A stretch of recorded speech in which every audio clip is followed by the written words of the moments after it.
Mulvaney, all the way from Britain, actually. Really? A British author from Maryland. But got a great new book out about polar bears, and you can win a book. You can win a book, an autographed copy. We've got Terror by Night, Basil Rathbone, coming on at 9 o'clock. Kate Genovese is here in the house. She can sit down anytime she'd like. Kate's been on visual radio, 10 years back, and Kieran Mulvaney is here. Hello, Kate. Wherever you'd like to sit. Would you like to sit in the middle and have Kieran here? Yes. Yeah. And Joe LaRocca, our station manager. I just like to do things real laid back. And it was fun seeing the wonderful show, and I got some wonderful ideas for the wonderful show. They can throw things at me, but remember, I produced the great Harvey Warfield back in '92 on CGY 93.7. I wrote to Harv today, said, Harvey, come out to Winchester so Harvey Warfield might actually, the legendary #1 DJ in Boston, Harvey Warfield, might come out to the show again. He's been on visual radio, of course. The Great White Bear, a natural and unnatural history of the polar bear. We're going to get into it with Kieran, and we're going to talk to Kate Genovese. She has Table Talk in Woburn. She's had Ed Walker on, Healthy Hypnosis, which is a show we air here. And you're going to bring him over here, right? The Healthy Hypnosis guy? Sure, Paul, yeah. Paul. I love that. He is all over the place. Yeah, Kieran, very good. this hypnotist is on, I'm on about 24 stations. He's on, I think, more than I am. Yeah, he is like 80-something. Unbelievable. Yeah, he's very good. Do you mind? The phone. Oh, the phone's going to be Mike? Sorry, it'll be Mike. Goody. And we have the phone for our Bela Lugosi biographer. Do you like Bela? Who doesn't love Bela? Do you like Bela? Yes, same, yeah. We had a whole Bela Lugosi. I think Joe and I must have played 8 movies in 8 Really? weeks. We just had a fest, a Bela fest. Really? And I rang up Frank. I've known Frank for years. He's in Texas, and he just started having fun, and he calls in every week. It's awesome to have a biographer call in. And Wow, yeah. his essay on Sherlock 3 weeks ago was really brilliant. I mean, just stuff you don't get on Access TV. Right. And we rarely get guests in on a Friday night. We're honored to have you here. I think it's great to be here. I really appreciate it. And once I know everything's rolling, It's all completely oh, good now. everything's completely good, including the visual radio banner behind you. Explain how it's the first show now. Okay, this is the first live show. We did Soapbox for a year. It was a lot of fun. We took phone calls. We will have sports host Johnny Byers calling in every week. Not tonight. I told him he's watching the Celtics. He calls in and around the 8:20 mark, gives us an update on the Celtics and the Bruins. And it's fun. He's a legendary sports host around the town. And then we have Frank, and we usually have phoners. So Kieran, having you here, and I hope I'm saying your name right. Mm-hmm. Absolutely, yeah. Having you here is great. It's an honor to launch our first show with a live guest instead of a phone guest Right. in studio. And have Kate here. It's just... Yeah, it's great to be here. I think I've done a live show. It's nice that I'll be able to go down in history as your first live guest. I'm pretty excited about it. Well, on visual radio, yeah, because, at another station, we did a Trimulcast back in the day before people were broadcasting on the web. Now everything's on the web. Right. But back in the day, we did AM 1670, a TV station, and the web, and it was difficult coordinating it all way back when. But this is going nice, and you are our first, and we thank you. Oh, cool. Now that's the old school, and I love it. Pretty old school. You just lift your chair up, Joe. Maybe old school works. You know? So, you are at the museum. Yeah, the Harvard Museum of Natural History tomorrow at 2 o'clock. Doing a little talk about polar bears and showing some pictures and talking about some of my experiences up, watching them up in Canada and off Alaska and off the Russian Arctic. So, yeah, anybody's welcome to come along, and hopefully there won't be too much snow in the morning and people will be actually able to make it in. I don't know, I think we were saying earlier you guys are going to get 3 inches, which is nothing to you guys at this point, right? It's been a very difficult winter, very trying winter. But where is that? Do you know, is it in Harvard Square? Yeah, I believe so. It's right down there. I checked earlier, and it sort of seems to be right there in the heart of Cambridge, along with Oh, so everything people else, can get on the bus, as far as I know. Yeah. and it's open to the public. Oh, absolutely. Yeah, admission free. So. So we're going to ask you to read a little bit tonight. Are you going to do that tomorrow? Yeah, probably will do a little bit. Yep. And we've got giveaway books over the coming weeks. You can call in and get a book, and Kieran is kind enough, he'll autograph them. I certainly will. I'll put my ugly little scroll in there. Let's, Kate and I, get into the heart of it. This is your third book. What possessed you to write this important story? Well, I mean, I've always actually been attracted to the polar regions, to the Arctic and the Antarctic. I mean, I lived in Alaska for 8 years. I've been fortunate enough to go to the Antarctic several times. And one of the things that really got me going is I was actually working with a couple of explorers who aimed to become the first guys to make it to the North Pole across the sea ice of the Arctic Ocean in summer. No one had ever done it in summer before. Most people do it in spring when there's light, but before the ice is melted. These guys wanted to try and do it while the ice was melting, just because they could. At first I thought I wanted to write something about them, and I talked to my agent about that, and we thought, maybe that's not quite going to work. And they started telling me about all their experiences with polar bears, and of course polar bears are in the news. Everybody knows about polar bears and talks about polar bears, and I thought, yeah, you know what, everybody knows about a little bit about polar bears, that they're big and they're white and they're in trouble, but there is very little out there about what makes a polar bear a polar bear. You know, what is it? What makes them tick? What is the nature of polar bears? And so I thought, yeah, that's what I'm going to do. I'm going to write something about polar bears. I'd been fortunate enough to see some in the wild before, and it was an incredibly impressive and inspirational experience. And this gave me the opportunity to see them in the wild some more. And how much research? It seems like you did quite a bit of research. And Yeah, the beauty of it was finding the right people. And being directed to, there's a very small, really, group of scientists who've done the bulk of field research on polar bears. And I was able, through a couple of other folks, to get in touch with some of them.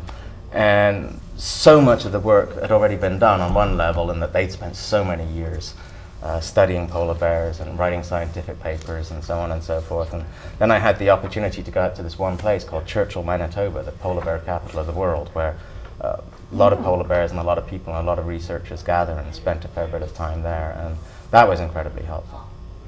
yeah. Yeah, all in all, I think the book probably took a couple years to do. You know, not at breakneck speed at any time, but yeah, I would say with research and writing, probably a couple of years. Polar bears in the Antarctic compared to the Arctic, is there a difference? There are no polar bears in the Antarctic. They're only in the Arctic.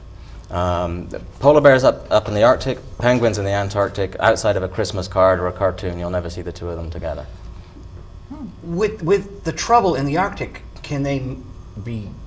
They'd never survive. Basically, apart from anything else, they feed on seals. The whole nature of being a polar bear is to feed on seals. And obviously there are seals in the Antarctic, but they also need to be able to wander around the sea ice and grab seals through cracks in the ice. If there's lots of open water, they can't do that. And the big difference between the Arctic and the Antarctic is the Arctic is a frozen ocean surrounded by land. The Antarctic is a frozen continent surrounded by ocean. And what happens in the Antarctic is the sea ice breaks up, the seals all disappear out into the water, and the polar bears would never get them. And they'd be left ashore and they'd eat all the penguins in Antarctica, and they'd be done with them just like that. So polar bears could never survive in the Antarctic. Has anyone, do you think, moved any polar bears there just to see? You know how people are. Yeah, you know what, there was actually one time a ways back, I can't remember what prompted it, but someone tried to do something the other way around and see if penguins could survive up in the Arctic, and that didn't work so well either, you know. Interesting. Yeah. Yeah, that was quite some time back, off an island off Norway or something. They decided to see if these penguins could survive, and I don't know that they made it even a year. What else do they eat besides? Polar bears, they seals. That's pretty much Seals? it. They are supremely adapted specialists. They really focus on seals. I mean, you look at them; they are eating machines. Their teeth are all carnivore teeth, you know, sharp and pointed. They're not the kind of animals that are meant to, you know, chew on berries or plants or anything like that. They very specifically, and in fact, it's very much not even just seals, it's the fat specifically of the seals, the blubber. A lot of times a big healthy bear, if it doesn't have to, won't even eat much of the meat on a seal. It'll just rip off the layer of fat and gulp it down And then it's the less successful polar bears, the younger ones that can't hunt as easily. Then they'll go and like pick the carcass, or an Arctic fox, something like that. But yeah, they have evolved to eat seals, and specifically a species called the ringed seal. And the ringed seal is a particular target because it has these great little claws on its flippers. And what that allows the ringed seal to do is carve little holes in the ice so that it can pop up to breathe. So it doesn't have to look for cracks. Wherever it is, if it's swimming under the ice, it can carve these little holes. And that's great for the ringed seal. It enables it to survive.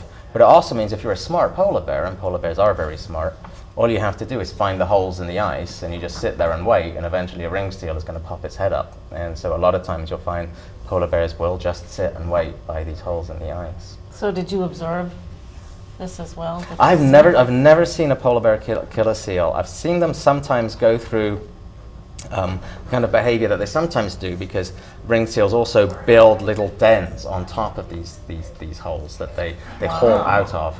Isn't it just amazing what animals It's instinctively incredible. know how to do? It's incredible, and that they're like little palaces in there, you know, with the little snow crystals and so on. And sometimes a polar bear will just go up and it'll figure that a seal is in there, and it'll leap down onto the den and try to kill the seal. And I've seen them do that, but there not be a seal in there. Yeah, most of the time I've just seen them kind of ambling around and wandering around. And life of a polar bear involves a lot of walking and a lot of waiting and a lot of patience, with brief bursts of excitement and action when they get a chance to hunt a seal. So that's basically what their existence is about. It is. And what if you saw a polar bear, but you really wouldn't? I mean, just how does it respond to humans? You know, what I found is that because they're super intelligent animals, I mean, they're really very smart and very adaptable. And I found that they have their own personalities, and different bears respond in different ways, and it really depends on the circumstances. I've had bears just be completely indifferent. Bears be kind of curious. And you know, I've never, fortunately, been in a position where I'm just walking along the ice and just or anywhere and just bump into a polar bear. I've always been, say, on a viewing platform or on a ship. And sometimes they would look at like our ship and they might hiss a little bit because they're not sure what this thing is that's coming into their environment. I never hear them roar. I never hear them vocalize. The only sound I've ever heard a polar bear make is sometimes they hiss like cats when they're a little bit afraid. But other times they just don't care. Sometimes they're really curious and they want to investigate you and see what's going on and see what you are and have a good sniff and get as close as they can. So I was reading that the baby polar bears hang around with their mother until they're 2 or 3 or something like that. Yeah, it's they're born, amazingly enough, for such a large animal, they're born in a snowdrift. It's the most amazing thing. When a polar bear mother becomes impregnated, the embryos don't develop initially. She becomes impregnated in the spring, and then she keeps the embryos. And then come fall, when it's time to give birth, she'll dig a hole in the snowdrift, and that's where the cubs are born. Fascinating. Yeah, and then they come out from there, and they will live they'll live at mom's side for 2.5 years. Like, they won't leave her side. It's amazing to watch. Like, she'll be walking along, and they will keep right by her feet. And as they get bigger and bigger, they get a little bit more independent, but they're still completely reliant on her. And then it's really quite sudden. About their 3rd spring, mom's like, you're out of here. 3rd spring? And then don't they start mating soon after that? Aren't they in their 4th or 5th year? I think They've got to get through a couple of years. Like humans, for the immature or juvenile polar bears, that's the most difficult time in life. You know, it's like some researchers will informally, refer to them as teenagers. And it's very difficult. They're suddenly by themselves. They don't quite know how to be polar bears. Life's very difficult. They get bullied by the big adults. Through those couple years, make it to about 5 years old, and then they become mature animals. Wow. You know what I can do is until we do our other thing. Maybe I'll do that. It's kind of cute, but I don't want to take phone calls right now. So if that's you on the line, we'll get back to you. Well, What if they're calling to ask Kieran a question? because we're not taking live calls tonight. Oh, There you go. Because you're on it. there's a lot of kids that like to call in for the soapbox show. Oh, I and see. you know, and they have fun, and it's like I'm having fun listening to Kieran. Okay. What will your talk be like tomorrow? Will you read and take questions? Yeah, I think what I do is I put together a number of pictures of polar bears and like their life cycle, and everybody loves to see pictures of polar bears. Slides? They're great to, yeah, like PowerPoint slides, yeah. And you know, everybody likes to see pictures of them. They're great to look at, and so I'll Yeah, use they that. are great to they look they at. really are, and so I'll use that to talk about. Then I'll do a little bit of a reading, and yeah, lots of questions.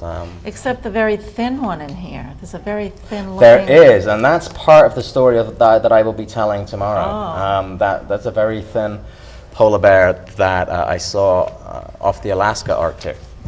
And the big thing that I try to make a point of, without beating people over the head with the book, is that polar bears are creatures of the sea ice. In other languages, they're called ice bears. And they need to be on the ice. They can swim very well, but they don't want to be in open water for long periods. They need to be on the ice. That's where they walk, that's where they hunt, that's where their food is.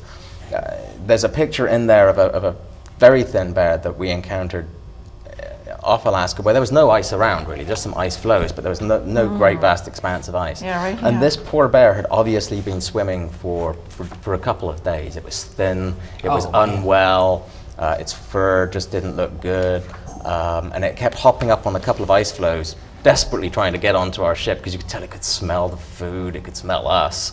And it really wanted a part of that, but obviously it wasn't able to get on.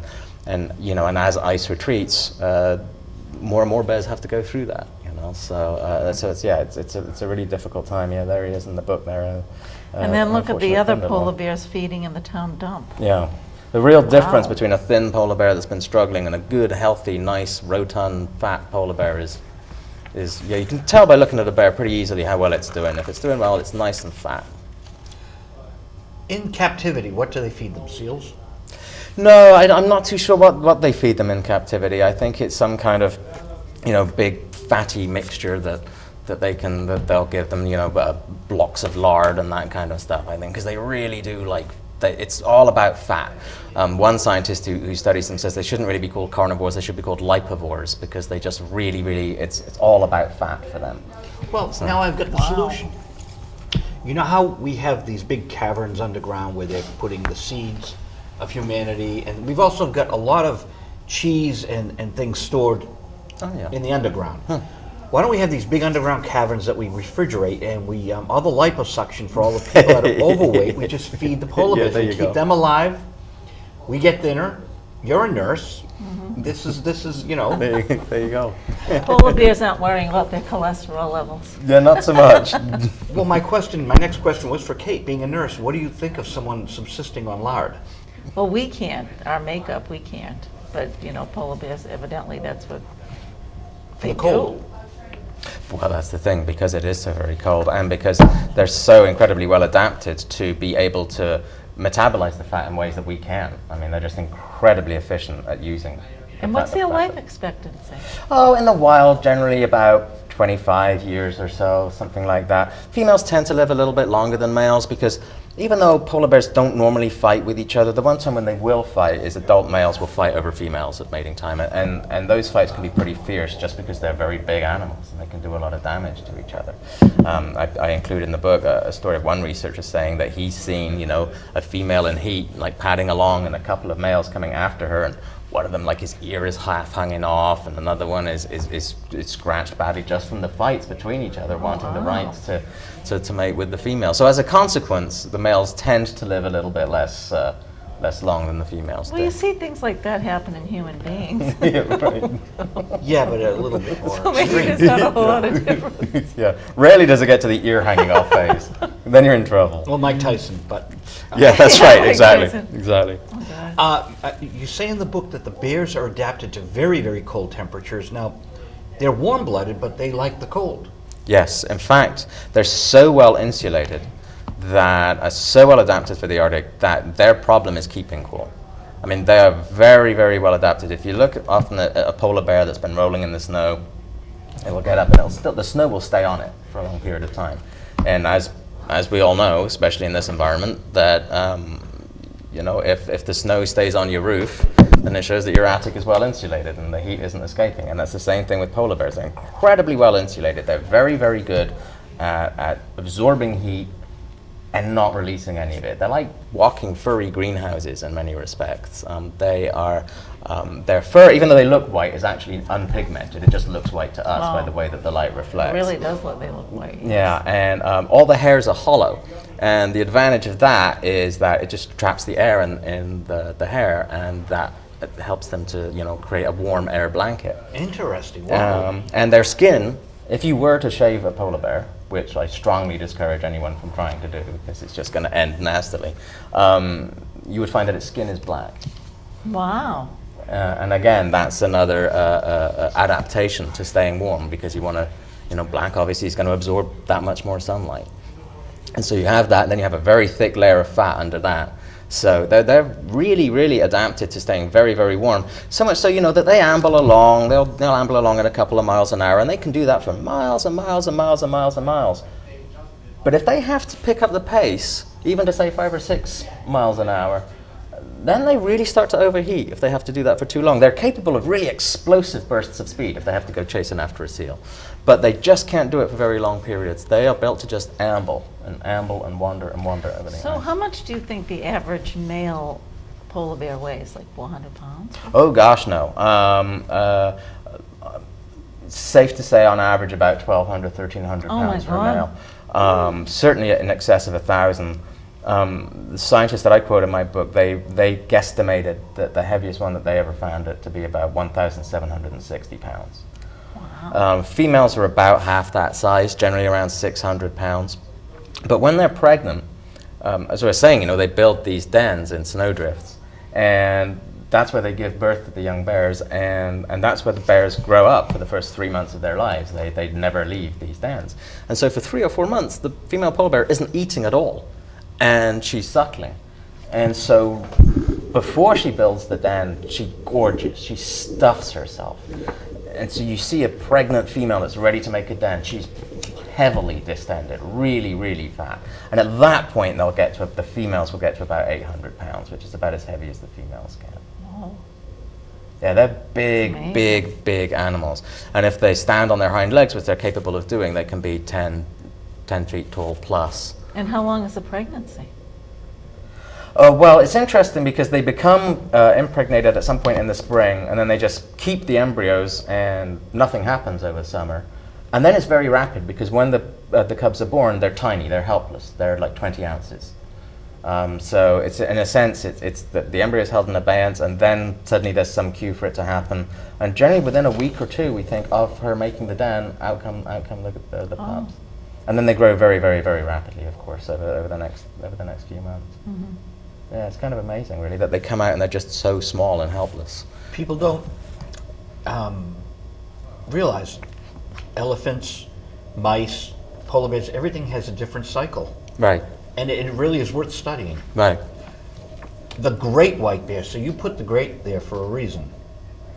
It's the largest bear in the world. It is, it's the largest land carnivore, and you can't really sort of see a polar bear in the wild without an adjective like that sort of coming to mind. There are some of the early explorers who went to the Arctic who had no idea what they were heading into. Were absolutely horrified when they first saw polar bears.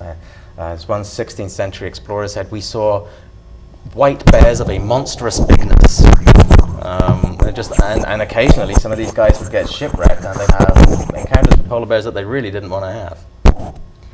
So, can I just ask about your writing process? Mm-hmm. So this is your third book. Mm-hmm. So what made you start writing initially? How did that, have you always written since you were Always written, Younger? always written.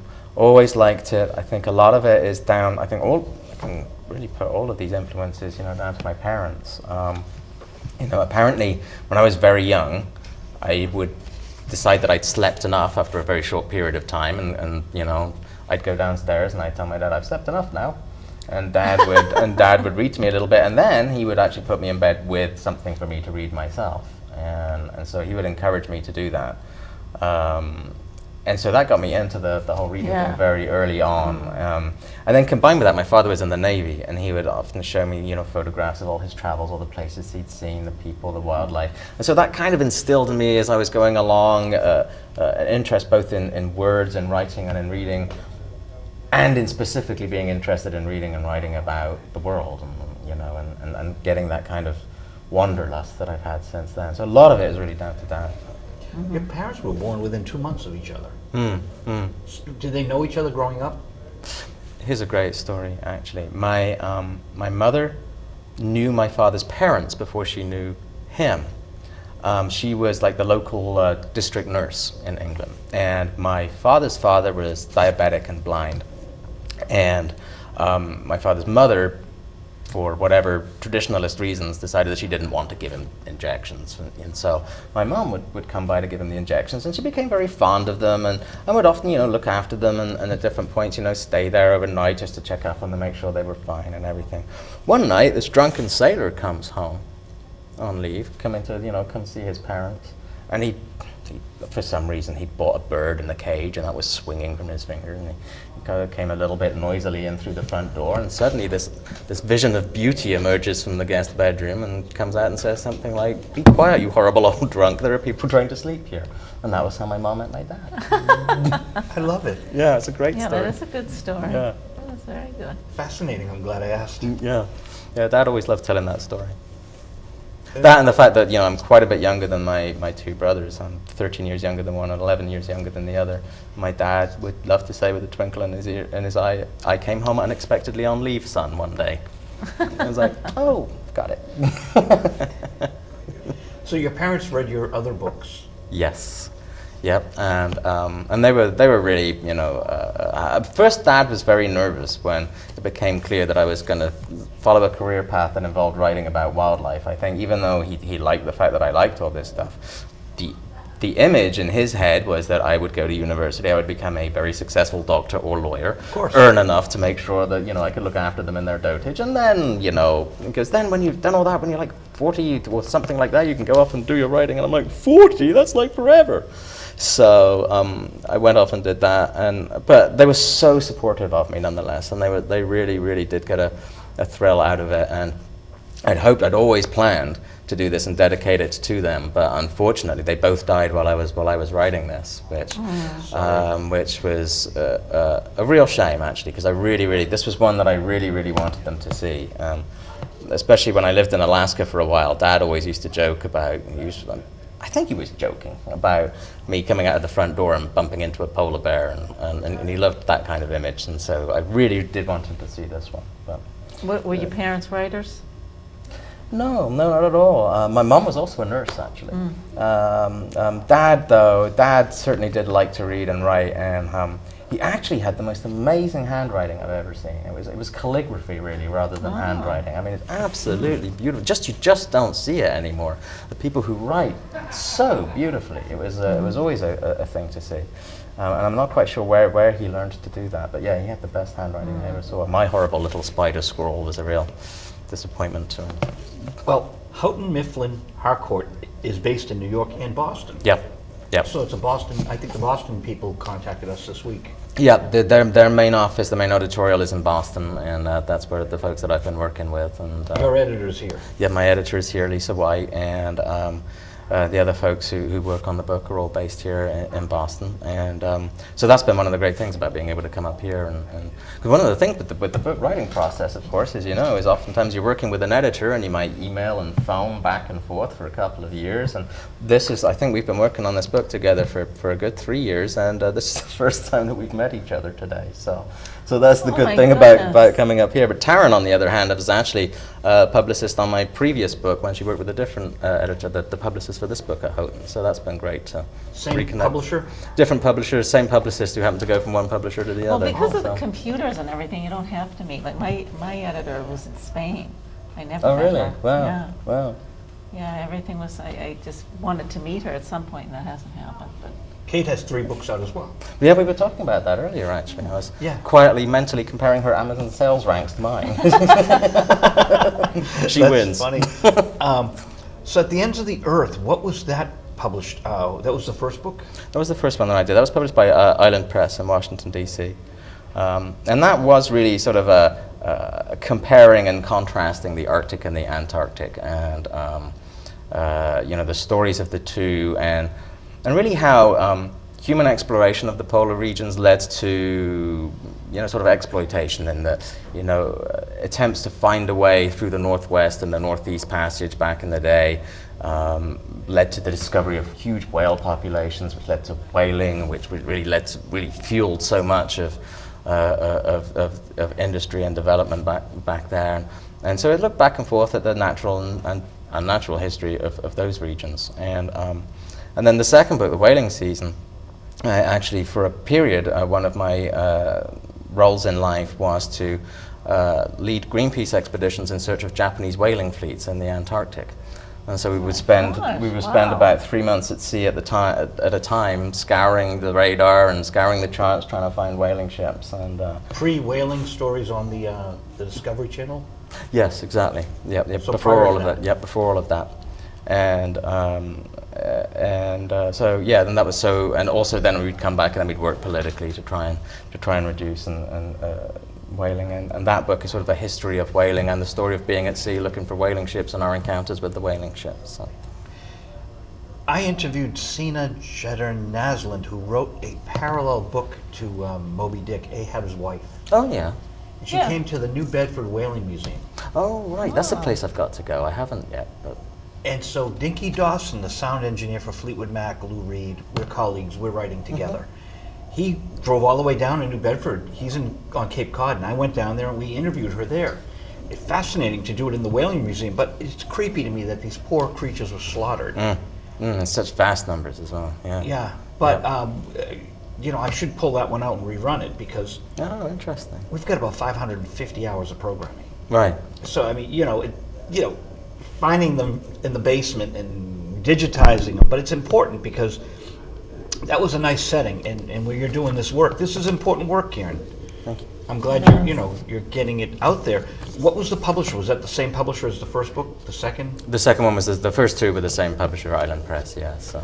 Okay, I've not heard of Island. They're a small outfit based out of Washington, D.C. They do primarily environmental type titles. Oh, cool. In fact, I think exclusively, actually. No slight against them. I mean, No, it's just, yeah. I think they do that exclusively. So. Yeah, just from the titles, they sound important. And you do things for Discovery News? Yes, yeah. I blog for the Discovery News site. So that's fun and that's great The because. Discovery Channel. That's correct, yes. Their website, they have the one website that obviously is all about their programming, and they also have news because people, want Discovery to go to Discovery to learn about pretty much everything, right? And so on a daily basis, we'll have news up there about space, about the Earth, about archaeology and history, and all the things and animals, all the things you expect Discovery to cover. You So could almost that's a lot see of fun. this as the Great White Bear as a documentary on Discovery. Oh, absolutely. We'd I actually. think that would be perfect. Yeah, we'd actually I hope could just visualize it, Yeah. Preach on. I'd love to. We'd actually hoped to be able to get a cameraman up with us when I went up to Churchill, and it just didn't work out for budgetary reasons. But no, because they're so telegenic. I mean, polar bears are the perfect stars. There's for something I documentary, just you know? love about turning on the Discovery Channel and hearing about different animals and the tone of voice they use, and they start out and they do this, and I'm fascinated because I wasn't brought up with animals or knowing animals, and it's like a whole new world to me.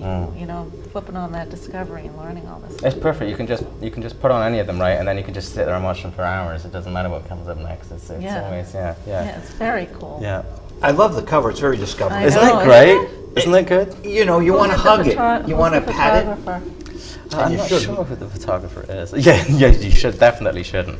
But it was great, and I loved the process. Houghton Mifflin were great. They worked on a number of different design concepts. Oh. And so it's, you kind of look, do you like this? Do you like that? Which one works? Which one? And so forth. And work that one out internally, and I really like it. And I like the format as well. It's slightly smaller than your standard book, and I think that just fits very nicely. It's a Yeah, I like lovely that book. you can put it in your hand. Yeah. Yeah, Will fit it's in a very nicely pocketbook done. even when you're Yeah. going to the airport. Yeah, That's I what's like that. important to me. I don't have a pocketbook. And I very deliberately, it's funny, when I, when I did the proposal, at first I wanted to do, you know, like the ultimate 600-page book about polar bears. And my agent was like, you know, why don't you do something even a little bit less than half of that? And I'm really happy that I did that. It sort of went to its natural length. I just wrote until it, you know, had a natural length to it. And I like the fact that it's, you know, it's concise. It's not an intimidating read, I think. It's, you can sit down and you can read it, and you can get what you need to know about polar bears relatively easily. That's the point, too. I think people need condensed. Yeah, I think so. You look at Ahab's wife, and it's like, oh my God, daunting. But they were really pushing the book, so I said, okay, this. I got into it. It was. She's a good writer, and it was fascinating to meet her. But it was so thick. Right. I mean, she really People went to can town. get turned off looking at a thick book. That's what was told to me, because my book, my last book, 2 weeks since my last confession, actually was about 900 pages. And they said, absolutely not, just like, cut that, and make it a third of that even. So Right. I had to leave out a whole lot. I know how busy you are. How do you write 900 pages with your life? And then Kieran, you I don't know, know, Joe. It was just, that's just me. and then kinda- he's running around the globe. Yes. Do you do it all on computer? Yes.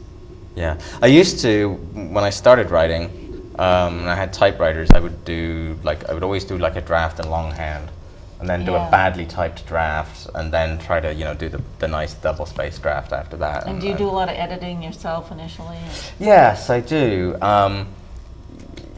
I find it kind of, and sometimes I don't know if you find this the same, sometimes I stall myself because I'm trying to edit too much as I go along. And I think sometimes I find that I create a little bit of a logjam, and sometimes I just need to let myself write, and then I figure, oh, I can go back and edit it. It's okay. So, and also sometimes when I find that I am having a hard time with writing it, I think that's probably because it's just not very good. And let's just get rid of it and start it again. And I think when I have the most trouble with writing, it's because the writing that I'm doing isn't actually very good. When do you write? What time of day mostly? Well, my ideal scenario is that, you know, if say I have a bunch of things to do, you know, clean the house, go shopping, do this, do a couple of little bits of writing, that I like to try and like give a day over to doing those, because personally, if it's long form writing, I have a hard time starting that 2/3 of the way through the day. I like to be able to, if possible, when my life allows it, to sit down and spend a day, the full day, working on something like this. And then I can do, because it's easy for me to then go and do a blog or something in the evening, something like that. But I find, it's just the way I am. I think I find that if I start doing too many other things, that I find it very hard to really, Focus. yeah, by the afternoon it's like done, and I might as well just do a whole bunch of other little things. That's the way that I find. Yeah, everybody's so different. If you go on vacation, do you take your computer and write?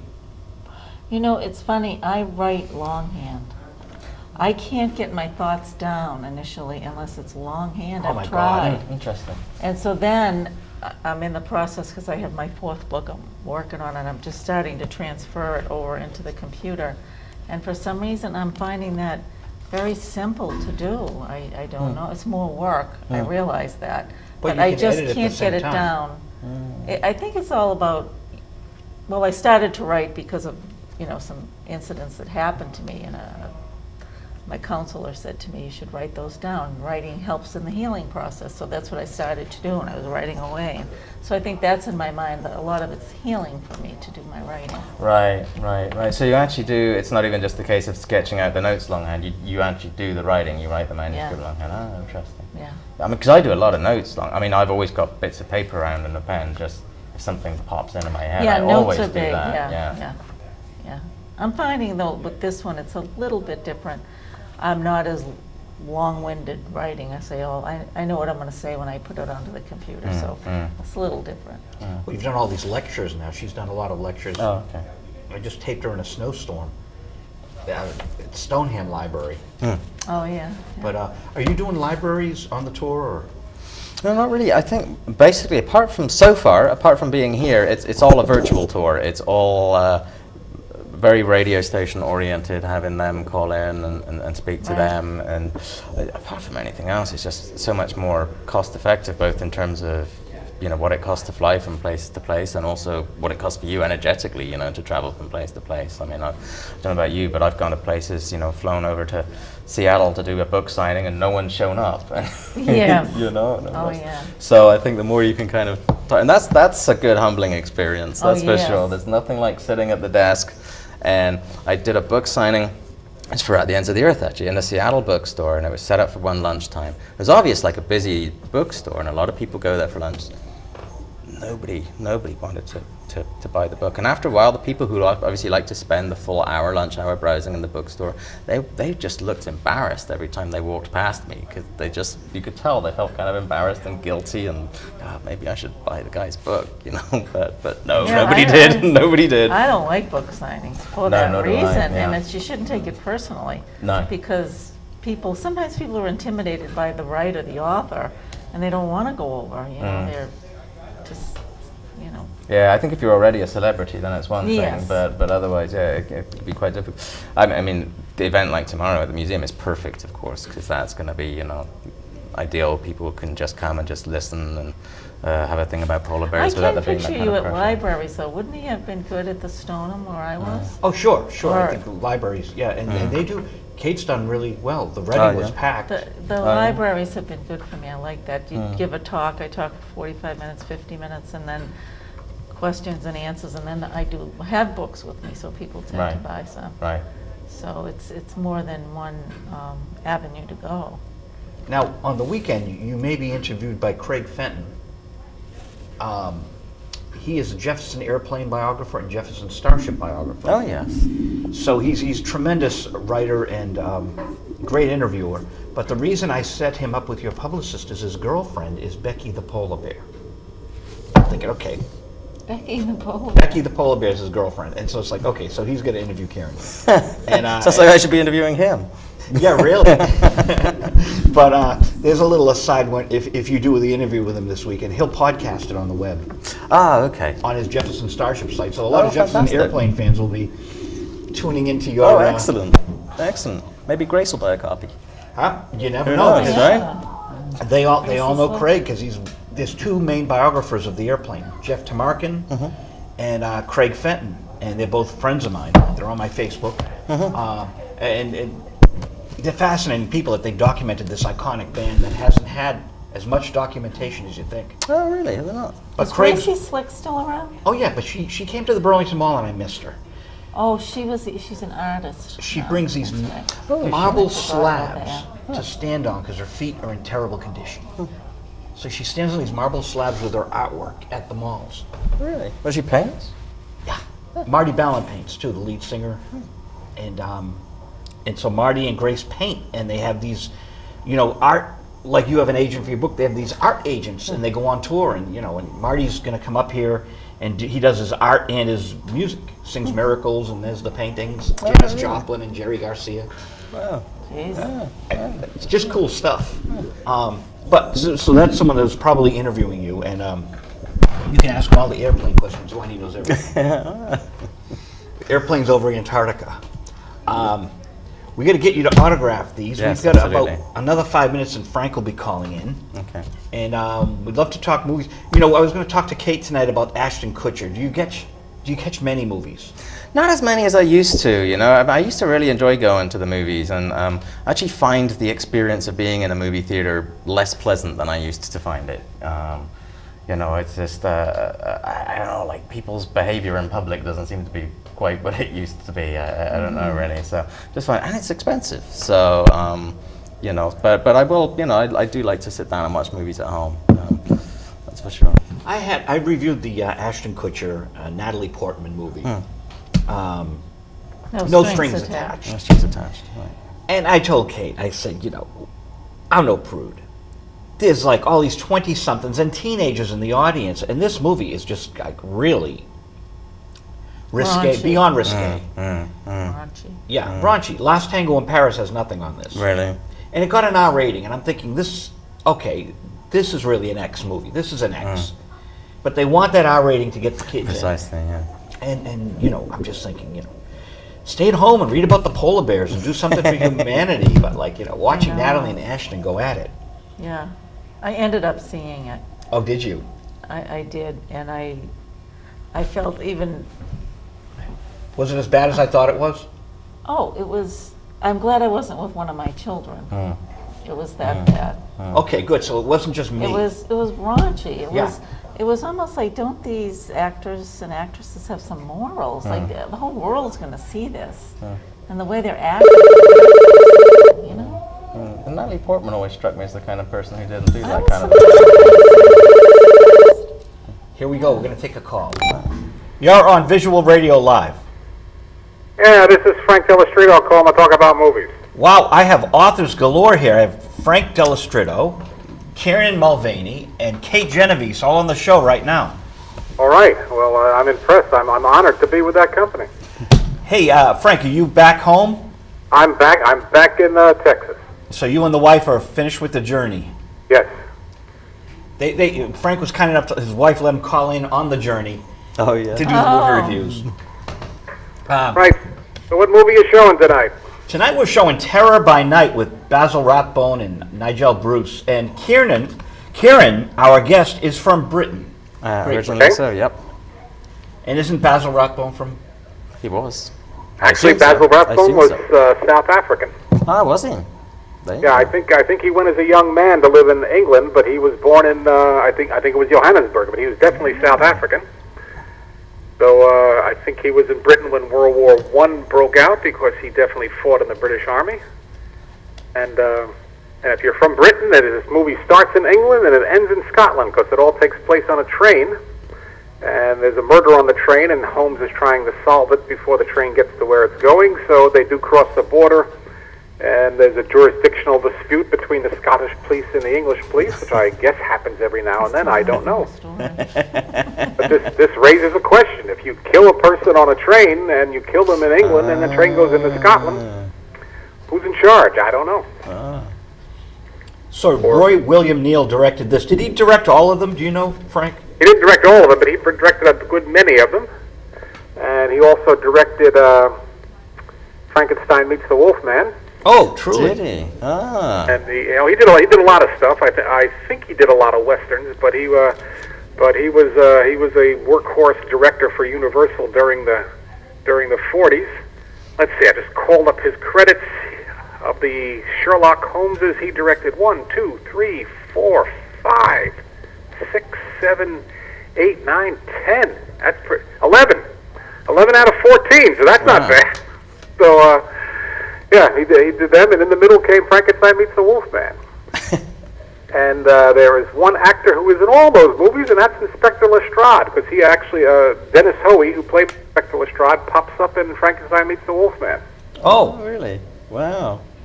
Well, let me see. I guess he's not in Sherlock Holmes in Washington, so he's not in all of them. But he's the crossover between the horror movies and the Sherlock Holmes movies. So, have you seen this movie? I have not. I've been busy. Okay, well, this is a treat. I'm surprised that my movie of this caliber is in the public domain, but I guess somehow somebody forgot to renew the copyright on it, and maybe it fell into the public domain as movies sometimes do. Are you In fact, if you showing go on it tonight? Wikipedia and put in public domain movies, well, you sent me that link. You read that. How anybody figures out whether a movie's in public domain or not is beyond me. But some of these old movies, trying to prove they were not in the public domain would be quite an effort. Well, as I told Karen, if I buy them for $1, I know they're public domain. Yeah, that's a pretty good bet. Or if you can watch them online Right. for free, that's a pretty good bet they're in public domain. So basically, every movie eventually winds up in public domain. It's only a matter of time. Frank, my co-host Kate is on her 4th book, actually her 5th, but she doesn't talk about the first one. Oh, well, Here- none of us talk about our first book, but we don't get those published anyway, so nobody cares. Now, are you running your 4th, Karen? Not quite. I'm still kind of circling around and figuring out exactly what it's going to be. Okay. But we're at the stage of Karen, a novelist or a nonfiction writer or what? non-fiction, dreadful at fiction. Okay, and what have you written? The Great White Bear is his book tonight, A Natural and Unnatural History of the Polar Bear. And I did want to ask him another question, if you don't mind, Frank. What do you mean, unnatural history? Well, it's the story of what makes a polar bear, and how they live on the ice, and it's their life history. And then it's also, it moves steadily into their encounters with humans, be it from early explorers who would go up there and have these encounters with them, or to more modern times them being hunted, or now, their environment being under threat. So it's a combination of both. We could do a Sherlock Holmes movie on the destruction of the polar bear. Yeah, there you go. It'd be kind of easy to solve. Yeah, I don't think it needs Sherlock Holmes, though, actually. Watson would probably do that one by himself. Karen, have you ever heard of Fletcher's Ice Island T3? I have not. Okay, actually I spent 5 months in the Arctic when I was a young man. Oh, okay. And I was there in the summer, and it was manned, and it was I guess manned is the proper word, because I don't think a woman ever got there. And that was the first summer where we did not see a polar bear, and I was looking forward to seeing one. I saw a seal. In fact, the seal bit me up there. But we didn't see a polar bear, but everybody told stories about them, and that basically you'd be glad you don't, because if it sets its sight on you, you're a goner. Yeah, everyone, that's certainly one of my experiences too, is that, there's anyone who's spent enough time up there, they've all got the bear stories. Fascinating. So, did you get to see your movies up there, Frank? Paul? Yeah. Not many. In those days, it was whatever was on a reel. So this is 1971. There were no videos, no VHSs or DVDs. But did they have public broadcast up there? No, we had nothing. Some of the radio operators could occasionally, if you're in the commercial business, why broadcast to the North Pole? There's nobody else. Right. So some of the radio guys could occasionally pick up stations, but not. So the movies we had were the Brothers Karamazov. By the way, I saw all these movies like 20 times, maybe more than 20 times, because they show one every night, and I was up there 5 months. And so Brothers Karamazov with Yul Brynner. How they got these movies, I have no idea. The Jolson Story with Larry Parks, The Split with Jim Brown, the football player. And the thing is, no matter how bad a movie is, if you watch it enough times, you start to get a certain affection for it. So these weren't bad movies, but you start to get a certain love for them. And I haven't seen one since. So these are, if you listen to the movies I have seen most often in my life, these would probably be in the top 25 because I saw them once a week for 5 months, but I haven't seen any one of them since. Wow. Hey, Frank, Dressed to Kill, the Sherlock Holmes movie, was 70 minutes. Terror by Night's only 60. Do you know why they were so short? Well, they tend, for instance, a little statistic. The longest Frankenstein movie Universal ever made was 91 minutes. Most of them were 75 minutes or other. In those days, people wanted a double bill. Ah, of course. And if you were made for the second half of a double bill, you tended to be a shorter movie. So the prime features might reach an hour and a half. Occasionally they went over, but not often. But your second features would be between 60 minutes and 80 would be on the outside. A lot of them were, like The Raven, or Bela Lugosi, Boris Karloff movie was 61 minutes. It was meant to be part of a double bill. When they opened in New York, they'd be single features, but by the time they hit the neighborhoods, they were meant to be. And movies did tend to get longer over time. You got to understand, at the time, the movie studios owned the theaters. So if you can, theater owners hate long movies because they can't get as many showings in per day. Right. Like a 3-hour movie will show 4 times a day, whereas a 2-hour movie will show 5 times a day. And if you're not, if you're not worried about keeping your theater full or whatever, that means you get more showings. So there's a lot. There's pretty few movies that come out now that are over 2 hours because business-wise, that means they lose a showing per day, and they might feel that at the box office.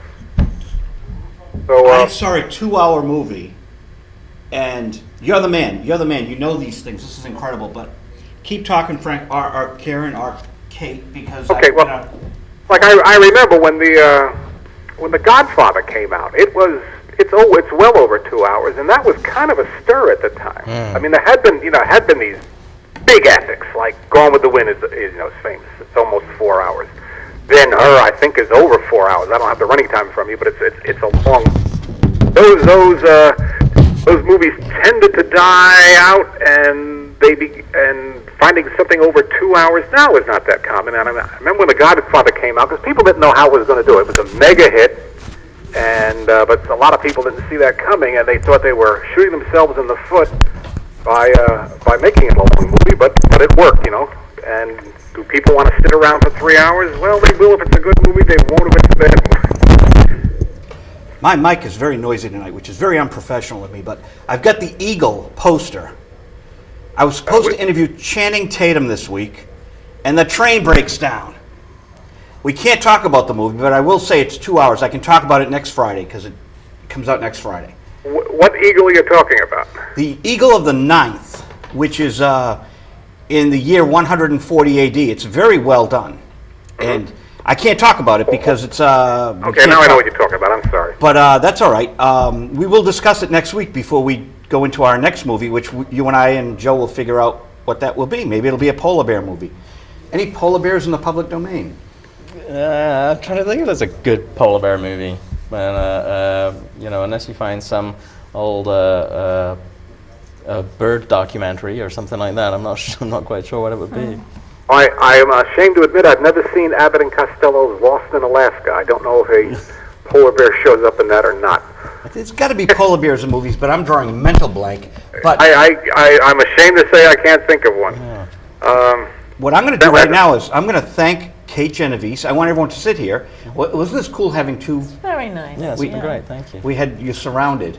But Kieran's a great guest. Kieran Mulvaney, you're welcome back anytime. Thank you. I'd love to come back. Kate might be welcome back too. She's always welcome here. And then we're gonna close up with talking about Terror by Night, which is when our show ends, folks.